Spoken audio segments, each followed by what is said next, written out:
राजस्थान की राजनीति में कुछ कमाल होता जाए और जो काम बेनीवाल किरोड़ी नहीं कर पाए, क्या हो अगर वो नरेश कर जाए। आज राजस्थान की बदलती हुई राजनीति का एक पर्याय आपको बताना चाहता हूं और बताना चाहता हूं कि कैसे बदल रही है नरेश मीणा की राजनीति। तो नरेश मीणा की राजनीति कैसे बदल रही है और कैसे अब नरेश मीणा वो काम कर रहे हैं जो काम एक वक्त पर बेनीवाल और बाबा किया करते थे। उस काम के लिए लोग उनका लोहा मानते थे, लोग उनके डाई हार्ड फैन हो जाते थे। और अब नरेश मीणा समझ चुके हैं कि किसी तरह की कंट्रोवर्सी में पड़ने का कोई मतलब नहीं है।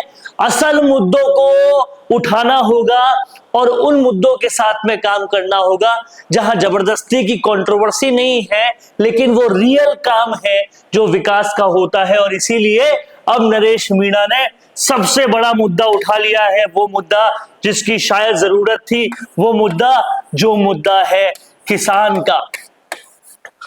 अब आप समझिए, नरेश मीणा दो काम कर रहे हैं एक साथ। पहली, उन कंस्टिट्यूएंसीज पर फोकस कर रहे हैं जहां से वो पहले चुनाव लड़ चुके हैं, जहां पर उन्हें 50,000 के आसपास के वोट मिल चुके हैं मात्र 2 महीने की तैयारी में। अब उन्हीं इलाकों में फोकस कर रहे हैं जिसमें सबसे पहले छिपा बड़ौद आता है। अब आप इस बात को समझिए, छिपा बड़ौद का मतलब है हाड़ौती। फुल फोकस वो हाड़ौती पे करना चाह रहे हैं, ये दूसरी चीज है। और हाड़ौती में भी किसानों के मामले पे बड़ा फोकस करना चाह रहे हैं और किसी मामले पर नहीं। अब किसानों के मामले में सबसे अहम किसानों की दिक्कत क्या है कि भाई खाद जो है वो सही दामों पे नहीं मिलती, उसमें ब्लैक का माल मिल रहा है, ज्यादा पैसे मिल रहे हैं। तो सीधा जो कंसंट्रेशन किया खाद के मुद्दे पर, और खाद के मुद्दे पर किसानों की सभा बुला रहे हैं, किसानों से बात कर रहे हैं, प्रशासन से बात कर रहे हैं, डीलरों ने दुकान क्यों बंद कर रखी है उस पर बात हो रही है। और प्रशासन से जो रेट है उस रेट पे किसानों को खाद दिलवा रहे हैं और एसडीएम को ज्ञापन भी इसी बात को लेकर दिलवा रहे हैं कि भाई खाद तय 1350 की रेट पे मिले, उससे ज्यादा पे नहीं मिलनी चाहिए, खाद में कालाबाजारी नहीं होनी चाहिए। जो एक्चुअल कोर मुद्दा है, ग्राउंड का मुद्दा है, उस पे काम कर रहे हैं। और कोई भी दुश्मनी की राजनीति नहीं, किसानों के लिए काम करना है, ये नरेश मीणा ने ठाना है। उन इलाकों में काम करना है जहां से ऑलरेडी वोट ले चुके हैं, 50,000 वोट वहां से मिल चुके हैं। और ये जो तरह की राजनीति है, नरेश मीणा ने ऐसा लग रहा है अब बिल्कुल सही ट्रैक पकड़ लिया है। आप इस बात को समझिए, अव्वल तो जहां वोट मिले थे वहां काम करना, दूसरी बात वहां के लोगों को ग्रैटिट्यूड देते हुए कि भाई तुमने हमें वोट दिया, हम तुम्हारे लिए लगे हुए रहेंगे, उसके लिए काम करना। और तीसरी चीज, कोर मुद्दे जो सबसे बड़ी समस्या है किसानों की खाद, कोर मुद्दों पे काम करना और किसी तरह की जाति वाती ये सब चीजों पे नहीं काम करना है। किसान जाट है, किसान मीणा है, किसान कौन गुर्जर है, ये ना देखते हुए सिर्फ ये कि किसानों का जो मेन मसला है वो सॉल्व हो।